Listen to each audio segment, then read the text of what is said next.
existence already includes non-existence. You could say being and non-being constitute existence. Just as we know physically, sound is constituted by sound silence in very rapid alternation.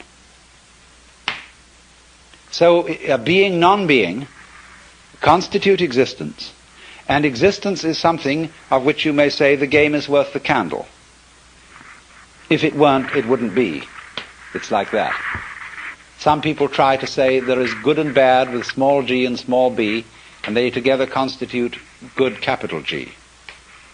Or one might say that humanity is, and the good of humanity, is a curious combination of beneficence and rascality, of reason and passion. And if human beings didn't have those two sides, they would be less than human.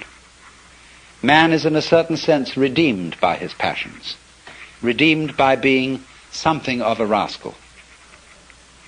Because if he weren't, he would be like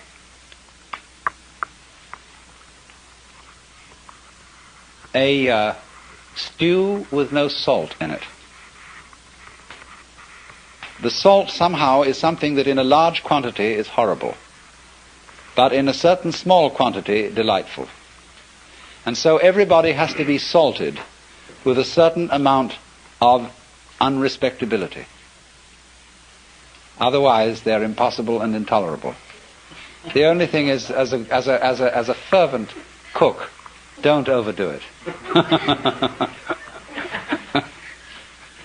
It is in that respect, you know, that it's said of great gurus in India. They have a very funny thing they say.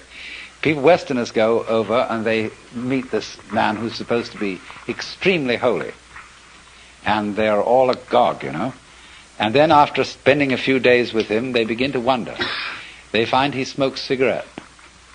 They find that he occasionally loses his temper.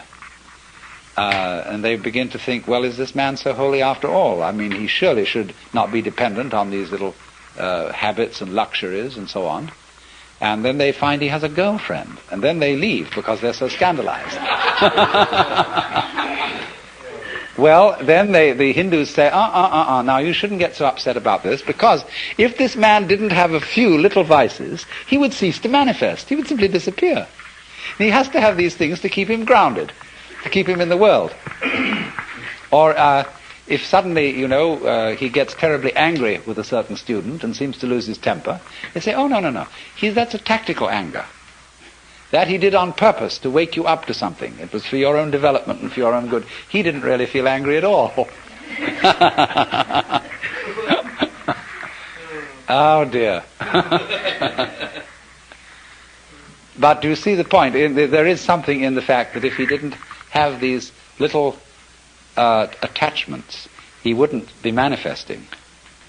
He'd simply disappear. There's something in that, only don't take it too piously. I think you get the point. So then, we now have to explore a very important aspect of the Joker as equivalent to Gurdjieff's sly man. You see, he points out the four ways: the monk, the fakir, the yogi, and the sly man. And all the first three ways are ways of great difficulty. They involve very, very strenuous discipline. And of course, as we get it through the books about Gurdjieff, the way of the sly man involves a discipline too. But I think there's more to be said about the way of the sly man than appears in any of those writings, because this is very closely connected with the whole approach of Taoism, the Chinese philosophy of Wu Wei, or non-aggression, and with what is called in Buddhism the middle way. When the Buddha first discussed the middle way, he put it like this. He said, To try and solve the problem of suffering by immersing yourself in pleasure only leads to a hangover. To try and solve the problem by asceticism also brings no liberation. You merely get tied up in a kind of masochism where you say, I know I'm right just so long as I'm hurting. And all that is doing is expiating your kind of infantile guilt sense. So he said there is a middle way between asceticism on the one hand and hedonism on the other. But actually, the middle way is more subtle than that, and it's beautifully discussed in Professor Baum, a book called The Philosophy of Buddha. That's B-A-H-M, Professor of Philosophy at the University of New Mexico. And he gives a very, very fascinating analysis of the middle way in the form of a dialogue, whereby it works simply like this. The student brings a problem to the teacher, and he says, I suffer, and it's a problem to me. And the teacher says, you suffer because you desire. If you didn't desire, you wouldn't suffer. So try not to desire. And the student goes away and says, I'm not very successful in this. I can't stop desiring. It's terribly difficult. And furthermore, I find that in trying to stop desiring, I'm desiring to stop desiring. Now what am I to do about that? And the teacher replies, do not desire to stop desiring any more than you can.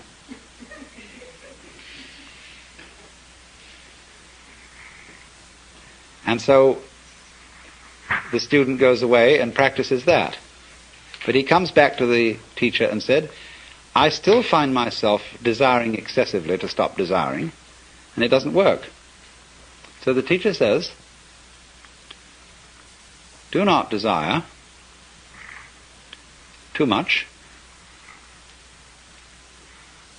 not to desire, to stop desiring. Now, do you see what's happening?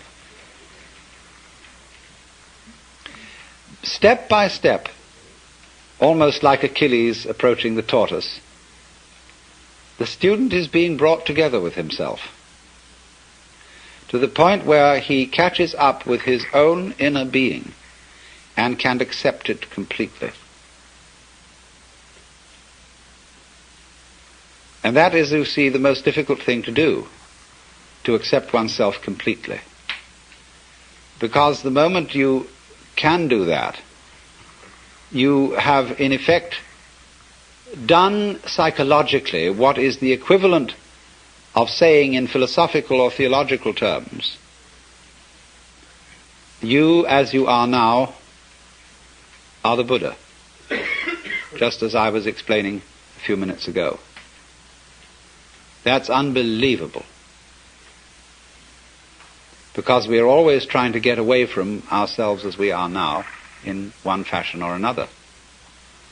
And it's only we will only stop doing that through a series of experiments in which we try resolutely to get away from ourselves as we are.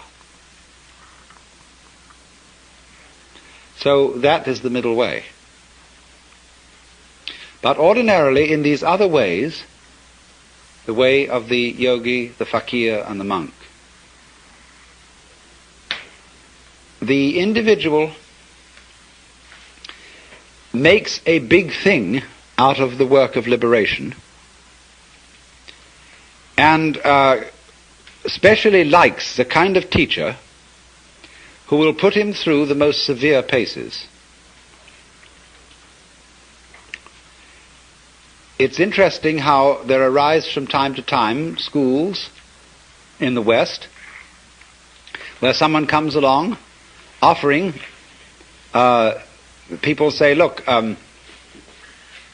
it's all very well to go to discussion groups and talk about these things, but that's not the real thing. What you need is really to get down and do some work. And often these teachers are very rude and very stern, but people love it. And such a person will always attract a great following. Because people get the feeling, now we're at serious business here. This is really something, you see. And this, you see, though, can be an awful problem. Let's suppose that you have some difficult and distressing habit, like drinking too much. And you're assured that once you've become the victim of this habit, it's an extraordinarily difficult thing to get rid of it, and it requires intense willpower. And so that kills you right off. You're a dead duck from then on. It's as if, you see, you had said to the devil one morning, look, I'm going to get rid of you. I'm not going to have anything to do with you anymore. So the devil, who is an archangel and is terribly clever, is all set for you. And because he knows that you are getting out of his way, he surrounds you with greater temptations than you ever imagined. If you are going to outwit the devil, it's terribly important that you don't give him any advance notice.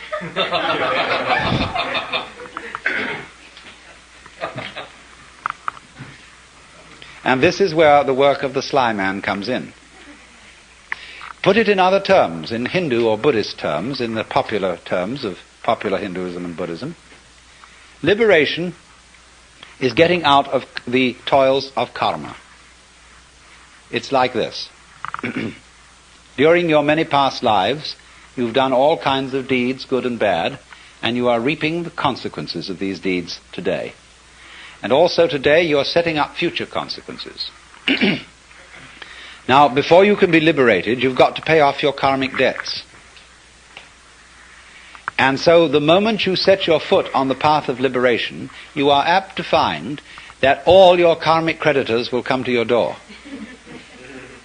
And that's why it's often said that people who start out on a serious work of yoga suddenly get sick and lose their money and their best friends drop dead and all kinds of ghastly things happen. That's because, you see, they served notice that they were going to do this. And so all the creditors came around. If you're going to leave town and you owe lots of money, you know, you mustn't announce that you're leaving or give a farewell party to your friends because the grocer will find out. So the art of the sly man is to make no contest, but simply to leave without one word.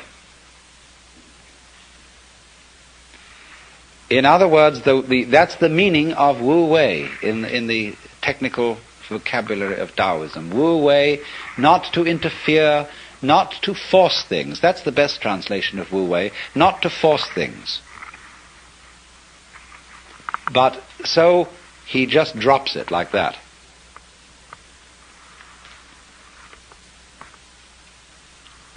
But you're in this respect, you see, you're your own worst enemy. Because even if you serve notice privately on yourself that suddenly you're going to drop it all, already the devil knows. Because who do you think the devil is?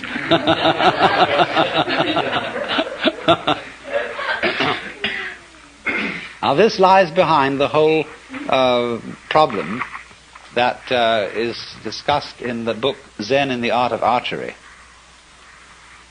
The necessity of letting go of the bowstring without first deciding to do so. Another way of putting it is that the decision to release the bowstring and the action of doing so must be simultaneous. Not to decide and then act, but to act, decide all at once. Now, why is this? If you are going to be an expert archer, you must shoot before you think, otherwise it'll be too late. You don't aim and then shoot.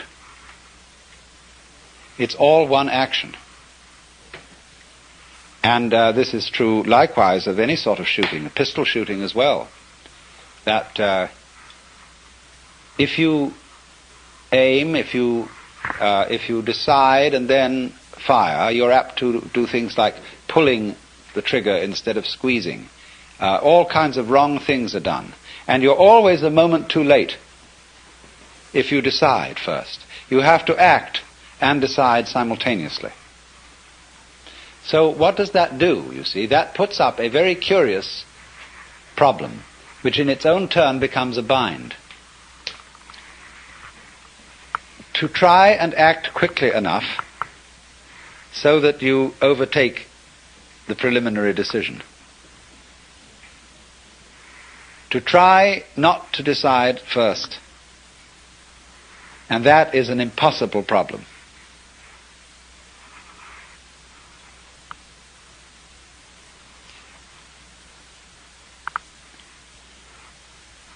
I wonder if you ever read von Kleist's story about the fighting bear. This is included in Nancy Wilson Ross's book, The World of Zen, as a kind of Western Zen. It's a story about a man who has a fight with a circus bear. And the bear reads his mind and always forestalls any attack that he makes on it. There's absolutely nothing he can do to get past the bear. And so, in the same way, you might imagine a guru who is a mind reader, and he always knows if you decide before you act, and if you do, you see, the devil will catch you. Instead, you see, of deciding that you won't be an alcoholic anymore, the only thing to do is not to drink, without any previous decision on this matter. But how can anyone do that, you see? That's the question. How can I decide not to decide? How can I announce that I won't make any announcement without making an announcement?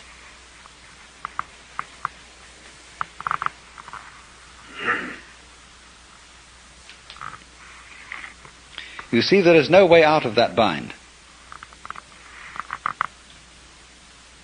Try as you may, you go on and on and on, trying, as Herrigal did, to release the bowstring without thinking first to release it. But then, strangely enough, one day the thing happened. He did it. And this is involved in our learning of almost all techniques. That we work and work to achieve that final point of perfection. And it doesn't come, and then one day it happens. Now, what is the reason for that? Is it simply, and this is really, you know, a way it's usually explained, but this is an oversimplification. It is not that we have practiced it so often that it suddenly becomes perfect. It is much more subtle than that. What happens is that we've practiced so often that we find out we can't do it. And it happens at the moment you know you can't do it. When you reach a certain point of despair, when you know that you are the one weird child who will never be able to swim, at that moment you're swimming.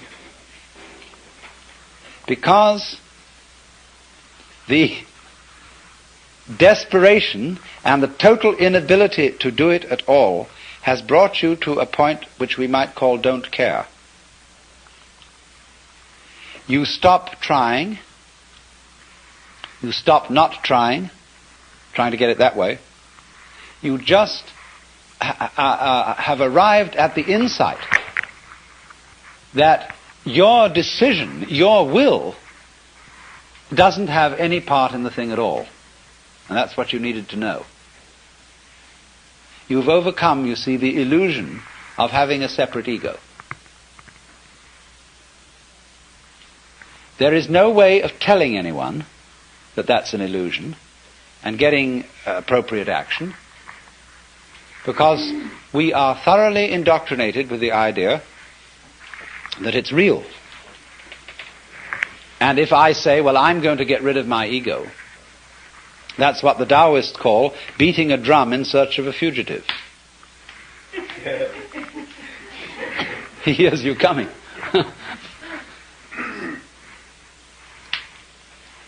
So the ego,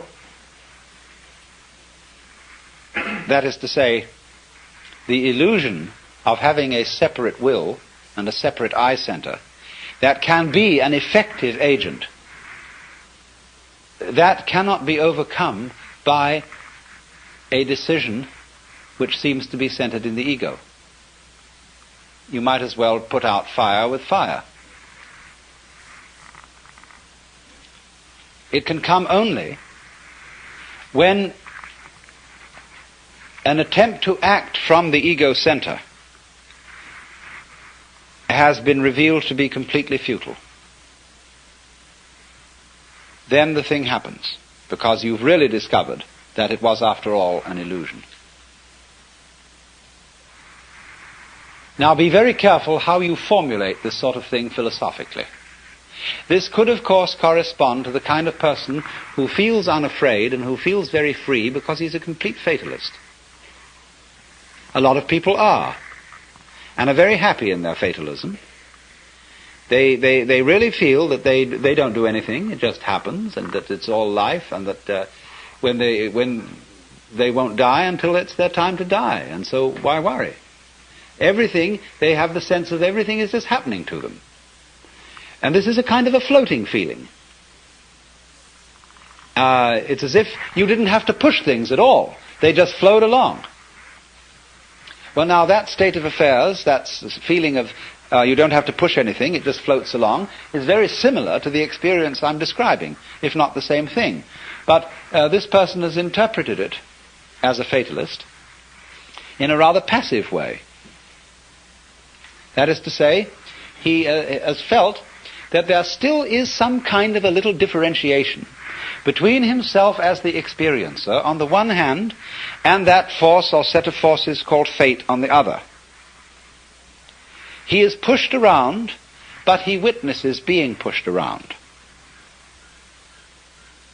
Now, in this state, this person still has a little fragment of impurity left. There's still one fly left in the ointment. And that is the sensation of being pushed around. There is still a fundamental division between the knower and the known. And in this case, the case of the fatalist, the knower seems to be the passive thing, and everything known, the objective world or the goings-on of his own physiology, they appear to be the active end. And the knower just has the experience of himself being moved by the tides of life. The important thing to find out is this, that the sensation of being the knower and the experiencer of all this is not, as it were, aside from everything else that's going on, but part of it. Just as you, although you experience your own existence subjectively, you are nevertheless part of the external world. You are in my external world just as I am in your external world. So in this way, the final barrier between the knower and the known is broken down. There is nobody, as it were, being carried along by fate. There is just the process. And all that you are is part of the process. Then there is a curious flip. The individual who has always felt himself to be the tiny little thing on the end of the big determining process suddenly goes bloop. Have you watched sometimes a tiny little piece of mercury coming nearer and nearer to a large piece of mercury? The sudden moment when they touch each other and bloop, the little thing vanishes into the big one almost more dramatically than a drop into the ocean. In this case that I'm talking about, it isn't that the individual organism vanishes. The individual human being doesn't vanish. But he experiences no longer a passive relationship to the world,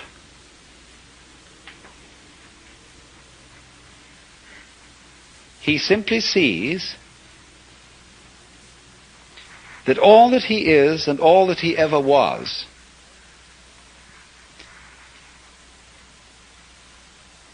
something that the entire process was doing.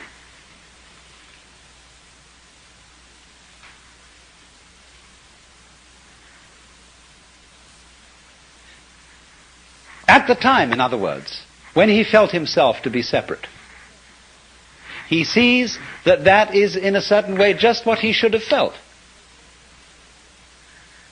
because that was what the process was doing in him, in exactly the same way that it was giving him brown or blue eyes or blonde or brunette hair.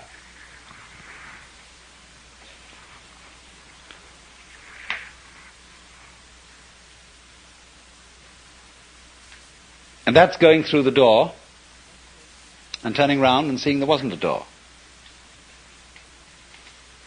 Of finding that you aren't fated,